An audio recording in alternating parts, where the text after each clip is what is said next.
All right, to discuss all this California craziness, I'm thrilled to be joined by former California Congressional candidate Alex Balekian. Alex, welcome to the program here.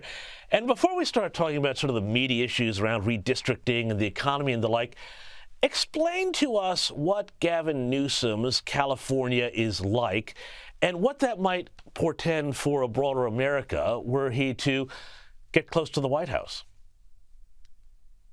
From when he took over to present day, nothing has changed in California for the better. Most everything has changed for the worse.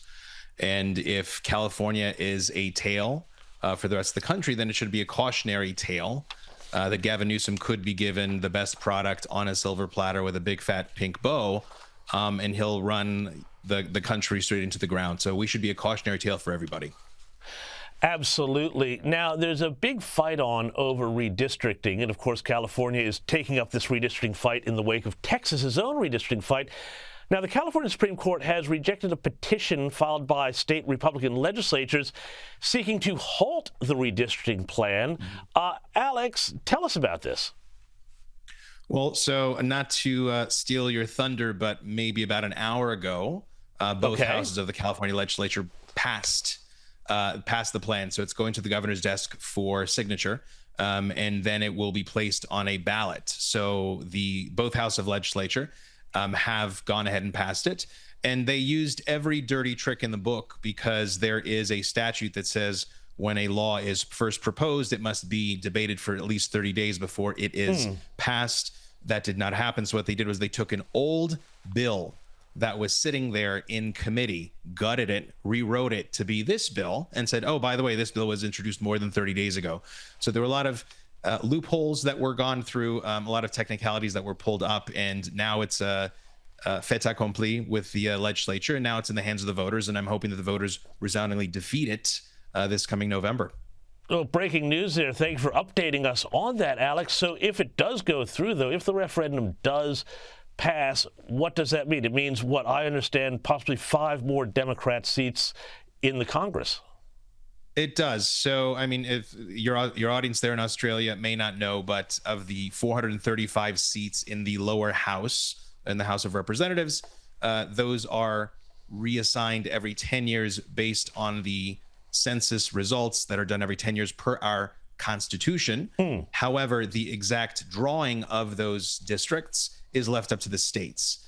And so out of the 50 states, I think about 7 of them have independent redistricting commissions where the people themselves have said, we don't want any of this partisan gerrymandering. We want there to be an independent commission made up of Republicans and Democrats and independents who will fairly draw these maps. And California did that once in 2008 for the boundaries of our districts of state offices within the state. And then 2 years later in 2010, the people, again, not the politicians, the people said, we want to include the congressional boundaries. That was passed in 2010 with an even bigger margin. 61% of Californians said we want an independent commission to do this. So really what's happening is it's not Gavin Newsom that's grabbing power. It's the government. It's the government against the average person, because there is no longer this temporary suspension of this redistricting commission. It is no longer dependent. It was predicated, if Texas passes it, then this will happen. If they don't pass it, this won't happen. So they've removed all of that verbiage from the bill. So if you look at it, there is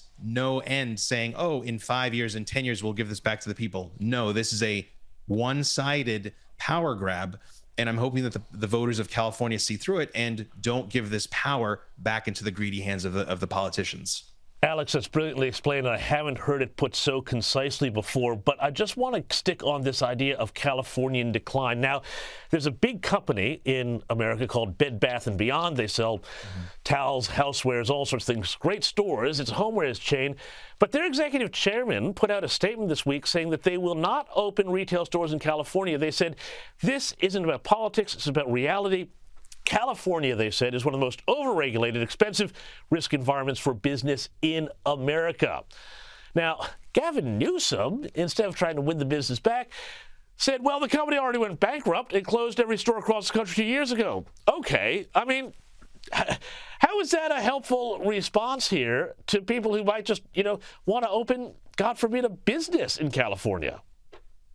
It's if for somebody who's running the state and is trying to supposedly make things better for the average person, you would think that if you had the highest unemployment of any state in the country, which California does at 5.4%, you would think that you would want to foster business, you would want to foster job creation. But that has not dissuaded Gavin Newsom. Having the highest unemployment in the country has not dissuaded Gavin Newsom from driving away businesses. And I don't blame the CEO of Bed Bath & Beyond, which, the new CEO is bringing the company back from bankruptcy. It shuttered all of its brick and mortar stores during the pandemic, and they're trying to make their comeback, trying to open new brick and mortar stores. But he's saying, it's impossible. Why is it impossible? There is an astronomically high minimum wage in California. The gas tax is very high. So even if you're going to transport goods from, let's say, the port of Long Beach into all your other stores, it's going to cost a lot of money to get things from point A to point B, and that's going to be passed on to the consumer. And those are reasons why, even if you're trying to enter California as a jobs market, as a business market, the initial ask is so high that it's nearly impossible. And that's simply what the CEO was saying. And rather than making or even pretending to make the business climate more affable for him to join, he just said, we don't want you. And I think that's the wrong message. Unbelievable. I couldn't believe that when I read that. Alex Balekian, thank you so much for your time. Really appreciate you telling us all about what's happening in California.